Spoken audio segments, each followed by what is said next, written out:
warahmatullahi wabarakatuh. Waalaikumsalam warahmatullahi wabarakatuh. Alhamdulillahirabbil alamin wassalatu wassalamu ala Rasulillah wa ba'du.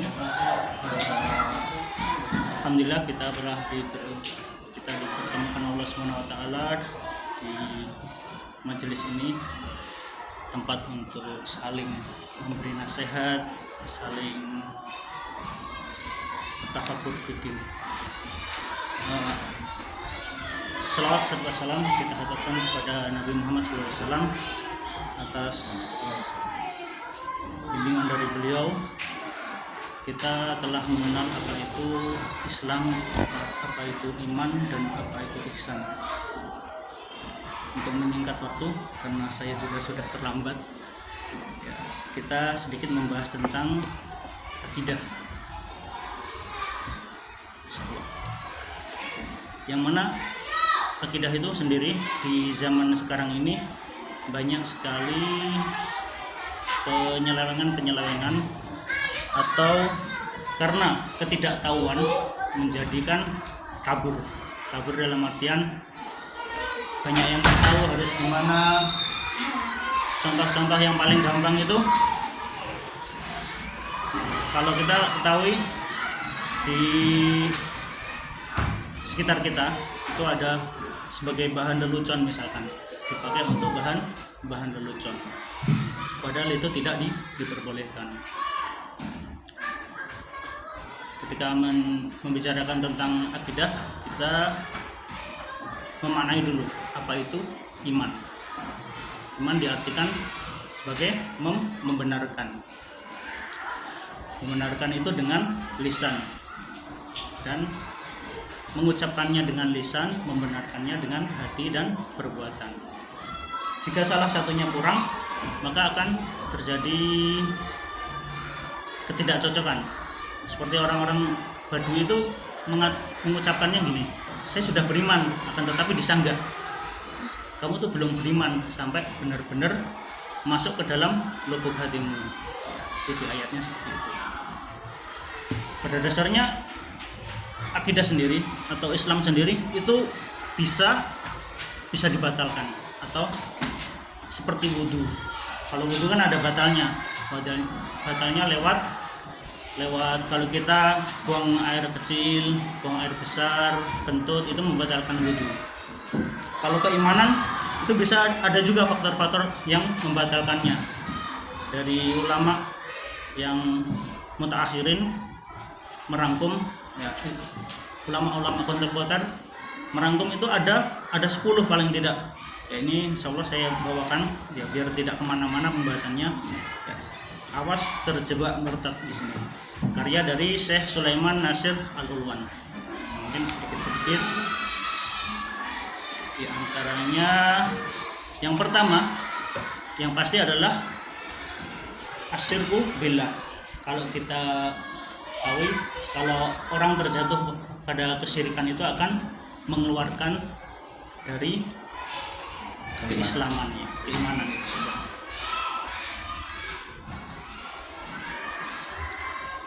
Ada 10 yang membatalkannya. Mungkin saya uraikan dulu apa saja.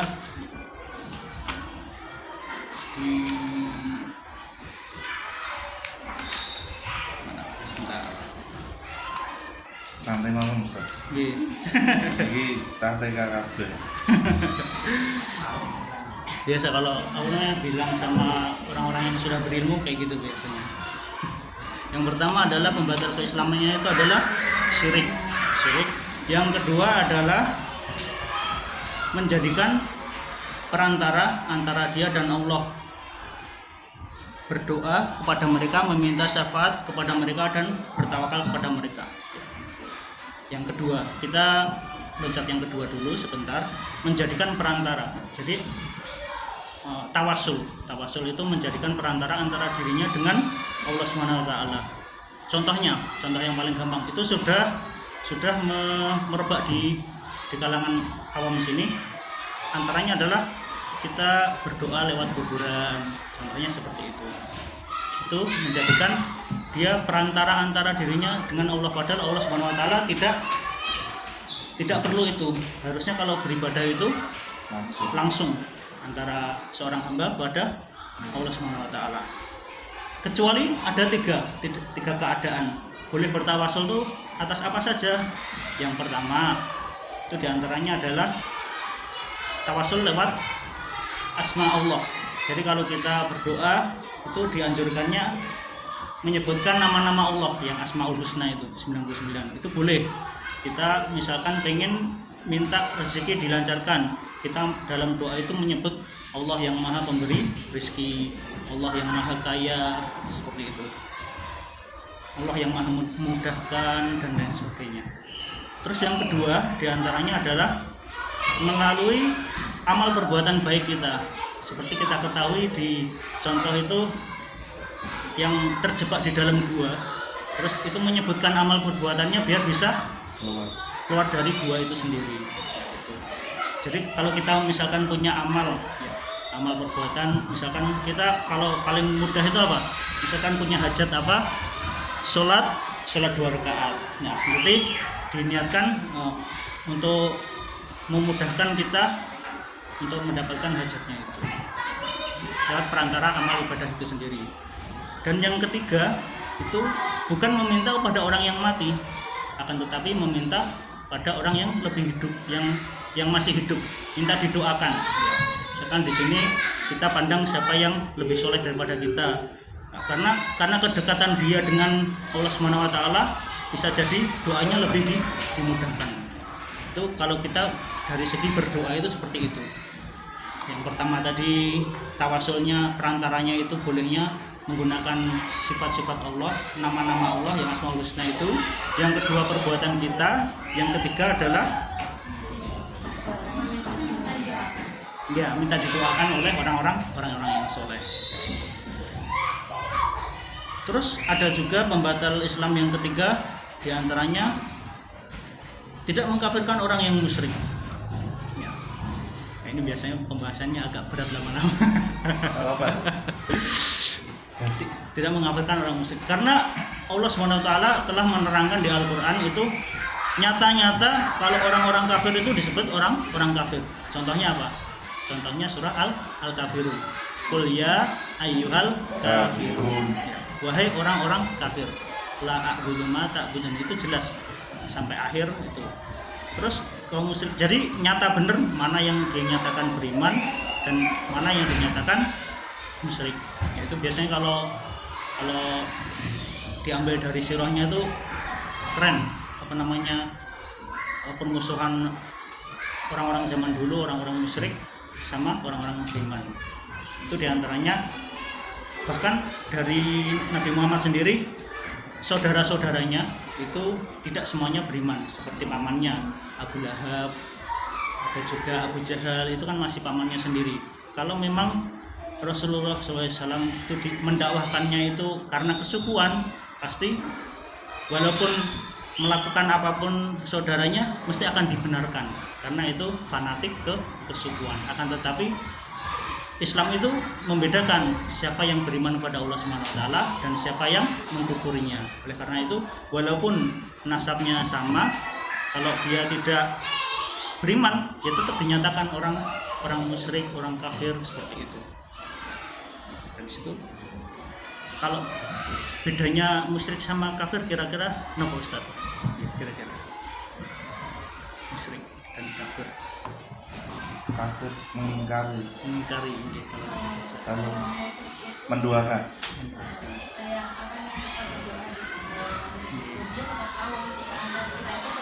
Islam juga, tapi kan untuk sekarang ini kan kadang kayak di desa saya itu kan ada yang masih jawen banget, ngasih makanan, terus berdoa di situ, ya. Itu yang perilakunya ya, orangnya yang musyrik ya, perilakunya namanya syirik gitu kan. Baik, alhamdulillah. Kalau orang kafir sendiri itu ditinjau dari lawan kata orang beriman, lawan katanya kafir. Mudahnya seperti itu kalau dia ambil dari mudahnya. Kalau dinyatakan beriman itu, kalau iman kan ada cangkupannya, ada macam-macamnya. Kalau tidak memenuhi syarat di antara keimanan itu dinyatakan dia kafir. Ya. Kita sebelum menginjak ke yang lebih jauh, kita perdalam dulu apa itu iman. Al-aqidah al-islamiyah. Apa namanya iman itu? Kita mencangkup 3. Biasanya kategorinya tuh 3. Pertama, mengimani Allah dari segi rububiyahnya. Kalau kita lahir fitrah ceprot itu biasanya kita langsung mengimani Allah Subhanahu wa taala. Bahkan itu sebelum dari kita lahir itu diminta janji kita. Bukankah aku Rabbmu? Allah berkata seperti itu. Apakah kamu mau bersaksi bahwa aku ini adalah Rabbmu? Lantas jiwa itu, ruh itu yang sebelum dimasukkan ke dalam jasad itu akan mengatakan, ya engkau adalah Rabbku. Oleh karena itu akan nantinya kalau misalkan dia waktu hidup di dunia beralasan saya tuh hidupnya dari keluarga orang yang bapak ibu saya misalkan bukan orang Islam, mengajarkannya kayak gini, saya taunya dari nenek moyang tuh seperti ini, makanya saya tidak beriman. Nah, itu disanggah di Al-Quran bahwasanya sebelum kamu dilahirkan kamu dan sudah berjanji dulu bahwasanya kamu kalau nanti di dunia itu bakalan mengimani Allah SWT. Itu dari segi rububiyahnya, mengimani Rabb semesta alam itu. Yang kedua adalah uluhiyahnya. Uluhiyahnya itu dari segi peribadatannya. Peribadatan itu kalau dari segi uluhiyah kita mengetahui cara-caranya itu lewat Rasulullah SAW. Bagaimana cara beribadah yang benar? Mengambil lagi dari kalimat asyhadu alla ilaha illallah. La itu menafikan. La di sini menafikan. Sebenarnya inti peribadatan itu pertama tidak boleh beribadah. La ilaha illallah, kecuali kamu tidak boleh beribadah. Berarti mengerucut, kamu pertamanya nggak boleh beribadah, akan tetapi kecuali hanya kepada Allah. La ilaha illallah. Itu makna dari kalimat tauhid itu sendiri. Kita mengetahui bagaimana rukun-rukun Islam itu juga dari Rasulullah SAW lewat ketika sempat. Jadi pengen mungkin sudah tahu kalau di Hadis Arba'in itu di awal-awal itu menjelaskan tentang malaikat Jibril itu pengen mengajarkan Islam kepada umatnya Nabi Muhammad. Duduk dia menyerupai orang yang paling tampan di sahabat Rasulullah itu, lantas duduk di majelisnya Rasulullah. Nah, sampai Umar radhiyallahu anhu itu kaget, ini siapa kok kayaknya dekat banget sama Rasulullah. Dan itu di situ dia mengajarkan tentang Islam, apa itu Islam, apa itu iman, dan bagaimana yang terakhir itu tentang ihsan juga. Ada ciri-ciri hari kiamat itu. Antum minu billahi, iman itu ya, seperti yang disebutkan di rukun Islam dan rukun iman itu beriman kepada Allah, beriman kepada Nabi Ustaz Ismail. Rukun iman kepada Allah, beriman kepada malaikat, kitab-kitab, Rasul, hari kiamat, kodok dan qadar. Di antaranya itu. Kita lanjut. Tadi kalau untuk perbedaan orang musyrik itu mensyiriki. Kalau orang musyrik itu dia menyekutukan Allah lewat biasanya apa? Ada perantaranya. Misalkan dia paling gampang itu seperti jimat, seperti apa, itu menjadikan dia musyrik. Ya, dukun. Ya, nanti dukun ini dijelaskan juga. Di antaranya termasuk pembatal keislaman. Kalau mempercayai perkataan dukun, bahkan paling ada ganjarannya itu apa? Kalau mempercayai perkataan dukun itu tidak diterima sholatnya selama 40 hari. Ya. Bukan berarti tidak usah sholat, tetapi memang wajib sholat walaupun tidak diterima sholatnya. Pembatal Islam yang keempat meyakini bahwa selain petunjuk Nabi Muhammad lebih sempurna daripada petunjuknya. Ya. Mesti bahkan kalau kita hidup di zaman sekarang itu kayak propagandanya tuh udah mateng banget.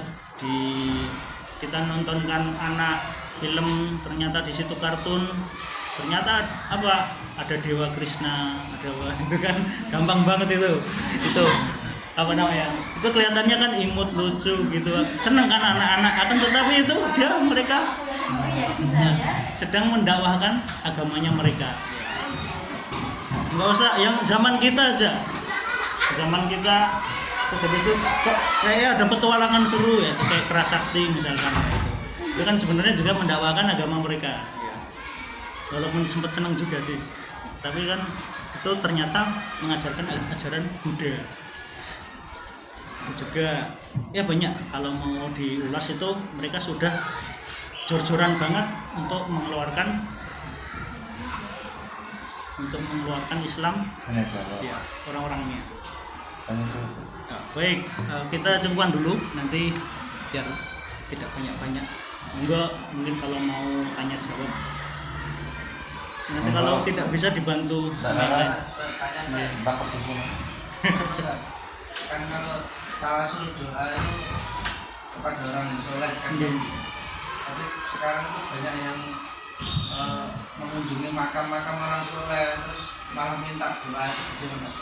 Ya, dia malah jatuh kepada kekufuran dari situ.